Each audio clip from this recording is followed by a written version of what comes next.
బైబిల్లో దేవుని చిత్తానుసారంగా జీవించిన కొందరు స్త్రీలని గురించి ఈరోజు మనం నేర్చుకుందాం. శారా దేవునికి ఏది అసాధ్యం కాదు అన్న విషయాన్ని మనకి నేర్పిస్తుంది.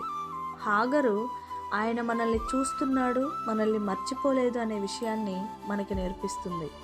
రాహాబు నీ గతం నిన్ను నిర్వచించదు, దేవుడు ఎవరినైనా ఉపయోగించగలడు అని మనం గుర్తించటానికి సహాయపడుతుంది. హన్నా దేవుడు మన వేదనను వింటాడు, ఆయన సమాధానం ఇస్తాడు అనేటువంటి నమ్మకాన్ని మనకి కలిగిస్తుంది. రూతు దేవుడు ముగిసిందని చెప్పనంత వరకు అది ముగిసినట్లు కాదు అనే విషయాన్ని మనకి వివరిస్తుంది. ఎస్తేరు దేవుని ప్రణాళిక పరిపూర్ణమైనది అనే విషయాన్ని మనకి నేర్పిస్తుంది. కాబట్టి దేవుడు మన జీవితంలో కూడా మనకంటూ ఒక కథ ఉంది, మన కథని ఆయన తప్పకుండా మారుస్తాడనే విశ్వాసాన్ని మనం గట్టిగా ఆయన మీద ఉంచుదాం.